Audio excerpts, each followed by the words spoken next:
ഇന്നത്തെ നമ്മുടെ വീഡിയോ എന്ന് പറയുന്നത് നമ്മൾ റമദാന് വരുമ്പോഴേക്കും കുറച്ചധികം കാര്യങ്ങൾ നമ്മൾ ചെയ്തു വെക്കുകയാണെന്നുണ്ടെങ്കിൽ നമുക്ക് കിച്ചണിൽ അരമണിക്കൂർ മതി കേട്ടോ. ഏറ്റവും കൂടിയാൽ ഒരു അരമണിക്കൂറിനുള്ളിൽ തന്നെ നമുക്ക് എല്ലാ പണികളും തീർത്തിട്ട് ബാക്കി മൊത്തം സമയം നമുക്ക് ഇബാദത്തിനും നല്ല കാര്യങ്ങൾക്ക് വേണ്ടി മാറ്റി വെക്കാൻ വേണ്ടിയിട്ട് പറ്റും.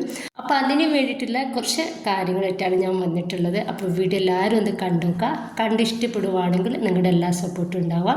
ഞാനിപ്പോൾ ഒരു 4 തേങ്ങ ചിരകി എടുത്തിട്ടുണ്ട്. അതിലേക്ക് കുറച്ച് കറിവേപ്പിൻ്റെ ഇലയും 1 ടേബിൾ സ്പൂണ് വലിയ ജീരകവും ഇട്ടെടുത്തിട്ടുണ്ട്. എന്നിട്ട് ഞാൻ ചൂടായ പാനിലേക്ക് ഫ്രൈ പാനിലേക്ക് കുറേശ്ശെ ഇട്ടെടുത്തിട്ട് ഒന്ന് വറുത്തെടുക്കുകയാണ്.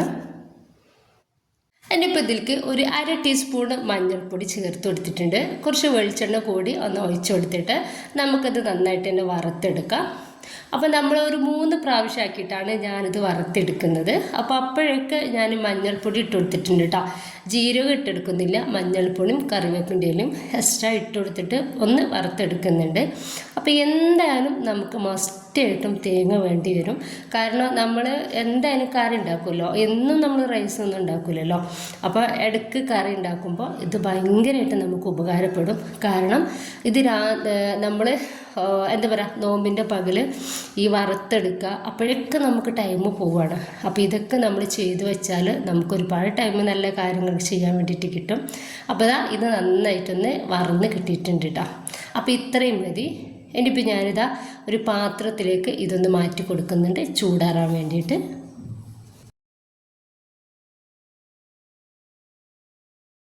അതിനിപ്പോൾ ഞാൻ തേങ്ങ മുഴുവനായിട്ട് തന്നെ വറുത്തെടുത്തിട്ടുണ്ട്.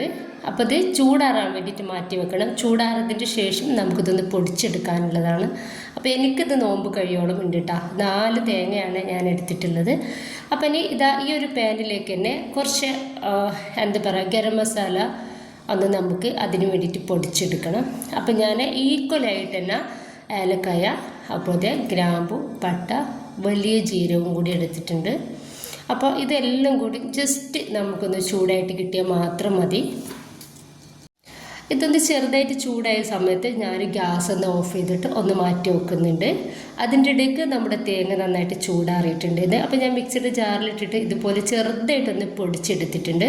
ഒരു 4 പ്രാവശ്യം ആക്കിയിട്ടാണ് ഞാൻ ഇതൊന്ന് പൊടിച്ചെടുത്തിട്ടുള്ളത്. എന്നിട്ട് ഞാൻ ഇതുപോലൊരു പാത്രത്തിലേക്ക് ഈ ഒരു തേങ്ങ ഇട്ടെടുക്കുന്നുണ്ട്. അപ്പോൾ തീരെ വെള്ളമൊന്നും ഇല്ലാത്ത നല്ല വൃത്തിയുള്ള പാത്രമായിരിക്കണം. എന്നാൽ മാത്രമാണ് നമുക്കിത് കേട് കൂടാതെ നിൽക്കുള്ളൂ. അപ്പോൾ ഇതുപോലൊന്ന് ഞാൻ മുഴുവനായിട്ട് റെഡിയാക്കിയിട്ട് എടുത്തിട്ടുണ്ട്. ഇപ്പോൾ ഇതൊന്ന് ഫ്രീസറിലേക്ക് മാറ്റി വെക്കുന്നുണ്ട്. ഫ്രീസറിൽ തന്നെ നമ്മളിത് സൂക്ഷിച്ച് വെക്കണം, എന്നാൽ മാത്രമേ കേട് വരാണ്ടിരിക്കുള്ളൂ. കാരണം കറണ്ടൊക്കെ പോകുന്ന സമയത്ത് ഫ്രീസ് ചെയ്ത് വെക്കുകയാണ് എന്നുണ്ടെങ്കിൽ നമുക്ക് കുറച്ചധികം ആ തണുപ്പിൽ അങ്ങനെ അവിടെ ഇരുന്നോളും. ഇനിയിപ്പോൾ ഇതൊന്ന് മാറ്റി വെക്കുന്നുണ്ട്. ഇനിയിപ്പോൾ ഇതൊന്ന് ചൂടാറിയിട്ടുണ്ട് കേട്ടോ. ഇനിയിപ്പോൾ ഞാനിത് നന്നായിട്ട് ഒന്ന് പൊടിച്ചെടുക്കുന്നുണ്ട്. ഇപ്പോൾ നന്നായിട്ട് പൊടിച്ചെടുത്തിട്ടുണ്ട്. അപ്പോൾ അതൊരു പാത്രത്തിലേക്ക് മാറ്റി കൊടുക്കുകയാണ്. ഇനിയിപ്പോൾ ഞാൻ കുറച്ചധികം ഇഞ്ചിയും വെളുത്തുള്ളിയും എടുത്തിട്ടുണ്ട്. അപ്പോൾ ഇഞ്ചി ഇതുപോലെ ചെറിയ കഷ്ണങ്ങളാക്കി എടുത്തിട്ടുണ്ട്. എന്തെങ്കിലാണ് നമുക്ക് ഇത് മിക്സിയിലിട്ട് അരച്ചെടുക്കുന്ന സമയത്ത് വലിയ പാടില്ലാതെ ഒന്ന് അരിഞ്ഞ് കിട്ടുള്ളൂ, അതിന് വേണ്ടിയിട്ടാണ്. അപ്പം ഞാൻ മൊത്തത്തിലായിട്ട് ഇഞ്ചി ഇട്ടുകൊടുക്കുന്നുണ്ട്. അപ്പം മിക്സിയുടെ വലിയ ജാറിലിട്ടിട്ടാണ് പൊടിച്ചെടുക്കുന്നത് കേട്ടോ. അപ്പം അതിലേക്ക് മുഴുവനായിട്ട് തന്നെ ഇട്ടുകൊടുക്കുകയാണ്. അപ്പോൾ ഇഞ്ചി മൊത്തത്തിൽ ഒന്ന് ഇട്ടുകൊടുത്തിട്ടുണ്ട്. എന്നിപ്പോൾ ഇതിലേക്ക് ഒരു 2 ടേബിൾ സ്പൂൺ സുറുക്ക ഒഴിച്ചു കൊടുക്കുന്നുണ്ട്. അതുപോലെ തന്നെ ഇതിലേക്ക് 2 ടേബിൾ സ്പൂണ് സൺഫ്ലവർ ഓയിൽ കൂടി ഒഴിച്ചെടുക്കുന്നുണ്ട്. അപ്പോൾ ഇത് എന്തിനാണെന്ന് വെച്ചാൽ നമ്മുടെ ഒരു ഇഞ്ചിയുടെയും വെളുത്തുള്ളിയുടെയും ഒരു പേസ്റ്റിന് നല്ലൊരു സ്മെല്ലുണ്ടായിരിക്കും. അതുപോലെ തന്നെ ദിവസങ്ങളോളം കേടുകൂടാതെ ഇരിക്കുകയും ചെയ്യും. അപ്പോൾ ജസ്റ്റ് ഞാൻ ഇതുപോലെ ഒന്ന് ചതച്ചെടുത്തിട്ടുണ്ട്. ആ ഒരു ടൈമിൽ നമുക്ക് വെളുത്തുള്ളി മുഴുവനായിട്ട് ഇതിലേക്ക് ഇട്ടുകൊടുക്കാം. കാരണം വെളുത്തുള്ളി വേഗത്തിൽ നമുക്ക് അരിഞ്ഞ് കിട്ടും. ഇഞ്ചി ഒന്ന് അരിഞ്ഞ് കിട്ടാൻ ചെറിയൊരു പാടാണ്. അപ്പോൾ അതുകൊണ്ടാണ് ഇഞ്ചി ഒന്ന് ജസ്റ്റ് ഒന്ന് ചതച്ചതിൻ്റെ ശേഷം വെളുത്തുള്ളി ഇട്ടുകൊടുക്കുന്നത്. ഇനിയിപ്പോൾ ഇതിലേക്ക് ഒരു 2 ടേബിൾ സ്പൂണ് സൺഫ്ലവർ ഓയിലും 2 ടേബിൾ സ്പൂൺ സുർക്ക കൂടി ഒഴിച്ചെടുക്കുന്നുണ്ട്. എന്നിട്ട് നമുക്കിത് നന്നായിട്ട് തന്നെ നല്ല പേസ്റ്റാക്കിയിട്ട് അരച്ചെടുക്കാം. അപ്പോൾ നല്ല പേസ്റ്റായിട്ട് തന്നെ ഇത് അരിഞ്ഞ് കിട്ടിയിട്ടുണ്ട്. അപ്പോൾ ഈ ഒരു ടൈമിൽ നമ്മുടെ ഇഞ്ചിയുടെയും വെളുത്തുള്ളിയുടെയും പേസ്റ്റിന് നല്ലൊരു സ്മെല്ലുണ്ട് കേട്ടോ. അപ്പോൾ നല്ല വൃത്തിയുള്ള വെള്ളമൊന്നും ഇല്ലാത്ത നല്ലൊരു പാത്രത്തിലേക്ക് നമുക്ക് ഈ ഒരു പേസ്റ്റ് ഇട്ട് കൊടുക്കാം. അതിപ്പോൾ ഞാൻ മുഴുവനായിട്ട് തന്നെ ഇതുപോലൊരു പാത്രത്തിലേക്ക് ഇട്ടെടുത്തിട്ടുണ്ട്. ഇനിയിപ്പോൾ അത് നന്നായിട്ടൊന്ന് മൂടി വെക്കുന്നുണ്ട്. ഇനിയിപ്പോൾ ഞാൻ എടുത്തിട്ടുള്ളത് കുറച്ചധികം തന്നെ സവോള ചെറുതാക്കിയിട്ട് കട്ടാക്കി എടുത്തിട്ടുള്ളതാണ്. അപ്പം നമുക്ക് ഈ ഒരു സവോള ഒന്ന് ഫ്രൈ ചെയ്തെടുക്കണം. അപ്പോൾ സവോള ഫ്രൈ ആക്കിയത് നമുക്ക് എന്തിൻ്റെ കൂടെ ഉപയോഗിക്കട്ടെ. നമുക്കൊരു ചിക്കൻ കറി ആയാലും ബീഫായാലും മട്ടനായാലും അതുപോലെ തന്നെ ബിരിയാണിക്കായാലും നമുക്ക് ഈ ഒരു സവോള നിർബന്ധമാണ്. അപ്പോൾ ഇതൊക്കെ നമ്മൾ ഫ്രൈ ആക്കിയിട്ട് എടുക്കുകയാണെന്നുണ്ടെങ്കിൽ നമുക്ക് ഒരുപാട് സമയം നമുക്ക് കിച്ചണിൽ എണീറ്റ് പോരാൻ തന്നെ ടൈം ഉണ്ടാവില്ല കേട്ടോ. കാരണം ഫുള്ളായിട്ടും കിച്ചണിൽ തന്നെ സമയം ചിലവഴിക്കേണ്ട ഒരു നോമ്പാണ്. അപ്പോൾ നോമ്പിന് നമ്മളെല്ലാതൊന്ന് ചെയ്ത് വെക്കണം. അപ്പോൾ അതാ ഈ ഒരു സവോള ഒന്ന് ഫ്രൈ ആയിട്ടുണ്ട്. നന്നായിട്ട് ഫ്രൈ ആവണ്ട, ഒരു 3/4 ഭാഗത്തോളം ഫ്രൈ ആയാൽ നമുക്കിത് എണ്ണയിൽ നിന്നും ഒന്ന് കോരി മാറ്റാം. അപ്പോൾ നമ്മൾ ബിരിയാണി വെക്കുമ്പോഴും അതുപോലെ തന്നെ ചിക്കനായാലും മട്ടനായാലും ബീഫായാലും ഒക്കെ വെക്കുന്ന സമയത്ത് കുറച്ച് നമ്മൾ ഈ ഒരു സവോള എടുത്തിട്ട് ഈ ഫ്രൈ ആക്കി വെച്ചിട്ടുള്ള സവോള എടുക്കുകയാണെന്നുണ്ടെങ്കിൽ നമുക്ക് ഭയങ്കര ടേസ്റ്റ് ഉണ്ടാകും ആ ഒരു കറിക്ക്. അപ്പോൾ അതാ ഞാൻ ബാക്കി കൂടി ഇതുപോലെ ഒന്ന് ഫ്രൈ ആക്കിയിട്ട് എടുക്കുന്നുണ്ട്.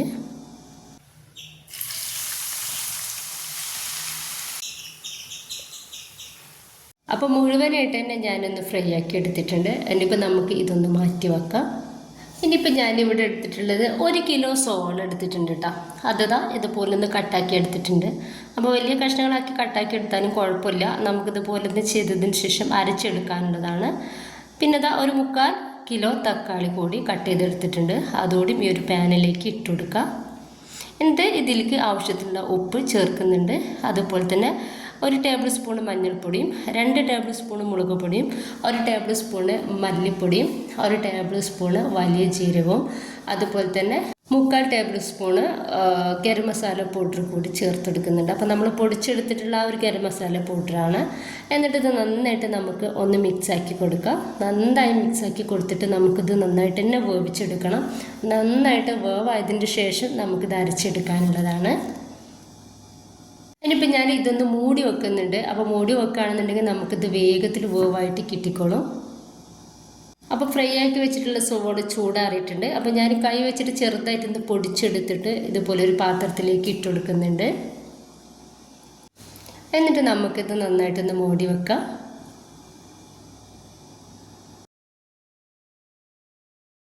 അപ്പോൾ അതിൻ്റെ ഇടയിൽ നമ്മുടെ ഈ ഒരു സവോളയും തക്കാളിയും ഒന്നൊക്കെ പകുതി വേവായിട്ടുണ്ട്. അപ്പോൾ നമുക്ക് പകുതി വേവായാൽ പോരാ, നന്നായിട്ട് തന്നെ വേവായിട്ട് കിട്ടണം. നമ്മളത് അരച്ചെടുത്തിട്ട് ഫ്രീസ് ചെയ്ത് വെക്കാനുള്ളതാണ്. അതുകൊണ്ട് തന്നെ നന്നായിട്ട് വേവായിട്ട് കിട്ടണം. ഇനിയിപ്പോൾ ഞാൻ ഒന്നുകൂടി ഇതൊന്ന് മൂടി വെക്കുന്നുണ്ട്. അപ്പോൾ ഈ ഒരു ടൈമിൽ നമ്മുടെ സവോളയും തക്കാളിയൊക്കെ നന്നായിട്ട് വേവായിട്ടുണ്ട്. ഇനിയിപ്പോൾ നമുക്ക് ഗ്യാസ് ഒന്ന് ഓഫ് ചെയ്ത് വെക്കാം. ഇത് നന്നായിട്ടൊന്ന് ചൂടാറി കിട്ടണം. നന്നായിട്ട് ചൂടാറിയതിന് ശേഷം മിക്സിയുടെ ജാറിലേക്ക് കുറച്ച് ഇട്ട് കൊടുത്തിട്ടുണ്ട്. ഒരു 4 പ്രാവശ്യമായിട്ടാണ് ഞാൻ അരച്ചെടുക്കുന്നത്. നല്ല ഫൈൻ പേസ്റ്റ് ആക്കിയിട്ട് തന്നെ നമുക്കിത് അരച്ചെടുക്കാം. അപ്പോൾ അത് നന്നായിട്ട് അരഞ്ഞ് കിട്ടിയിട്ടുണ്ട്. ഇനിയിപ്പോൾ ഞാൻ ഇതൊരു പാത്രത്തിലേക്ക് മാറ്റി കൊടുക്കുന്നുണ്ട്. അപ്പോൾ ഇങ്ങനെ നമ്മൾ അരച്ച് വെക്കുകയാണെന്നുണ്ടെങ്കിൽ നമുക്ക് ഇത് ഭയങ്കര ഉപകാരമാണ് കേട്ടോ. എന്താണെന്ന് വെച്ചാൽ നമ്മൾ ഇനിയിപ്പോൾ ഏത് കറി ഉണ്ടാക്കുമ്പോഴേലും അതുപോലെ തന്നെ ബിരിയാണി ആയാലും മന്തി ആയാലും കബ്സായാലും ഒക്കെ ആയാൽ തന്നെ ഇതിന് ഒരു 2-3 ടേബിൾ സ്പൂണ് ഈ അരച്ചത് നമ്മൾ ചേർത്ത് കൊടുക്കുകയാണെങ്കിൽ വേറെ നമ്മൾ സവോള തക്കാളി ഒന്നും അരിഞ്ഞിട്ടൊന്നും ടൈം കളയേണ്ട ആവശ്യമില്ല. ഇത് മാത്രം ചേർത്ത് കൊടുത്താൽ മതി. ഇത് മുഴുവനായിട്ട് തന്നെ അരച്ചെടുത്തിട്ടുണ്ട്. ഇനിയിപ്പോൾ നമ്മൾ ചിക്കനോ മട്ടനോ ബീഫോ അതുപോലെ തന്നെ റൈസ് എന്തായാലും അതിൻ്റെ കൂടെ 2-3 ടേബിൾ സ്പൂൺ ഇത് ചേർത്ത് കൊടുക്കുക. ഒപ്പം തന്നെ നമ്മൾ ഫ്രൈ ആക്കി വെച്ചിട്ടുള്ള ഒരു സവോള കൂടി ചേർത്ത് കൊടുക്കുകയാണെങ്കിൽ വേറെ എക്സ്ട്രാ സവോള തക്കാളി ഒന്നും നമ്മൾ ചേർത്ത് കൊടുക്കേണ്ട കേട്ടോ. അപ്പോൾ ഇങ്ങനെ ഉണ്ടാക്കി എടുക്കുകയാണെന്നുണ്ടെങ്കിൽ നമുക്ക് വേഗത്തിൽ നമ്മുടെ കാര്യങ്ങൾ കഴിഞ്ഞ് കിട്ടും. ഇനിയിപ്പോൾ എടുത്തിട്ടുള്ളത് പച്ചമുളകാണ്. അപ്പോൾ അതാ കുറച്ച് പച്ചമുളക് എടുത്തിട്ടുണ്ട്. അത് നന്നായിട്ട് നമ്മൾ അരച്ചെടുക്കുന്നുണ്ട്. ഇതിൽ നമ്മളൊന്നും ചേർക്കാതെയാണ് അരച്ചെടുക്കുന്നത്. അപ്പോൾ അതും ഞാനൊരു പാത്രത്തിലേക്ക് ഇട്ട് കൊടുത്തിട്ടുണ്ടായിരുന്നു. പച്ചമുളക് നന്നായിട്ട് അരച്ചെടുത്തിട്ടുണ്ട്. അപ്പോൾ എല്ലാതും ഞാനൊന്ന് ഫ്രീസ് ചെയ്ത് വെച്ചിട്ടുണ്ട്. ഇനിയിപ്പോൾ എല്ലാവരും ഇതുപോലെ തയ്യാറെടുപ്പുകളൊക്കെ എടുത്തിട്ട് നോമ്പിനെ കാക്കാം. അപ്പോൾ അതാ ഇത്രയ്ക്കാണ്. നിങ്ങൾക്ക് ഇഷ്ടമായിട്ടുണ്ടെങ്കിൽ നിങ്ങളുടെ എല്ലാ സപ്പോർട്ടും ഉണ്ടാവും കേട്ടോ. ഇൻഷാ അല്ലാഹ്. Okay, by.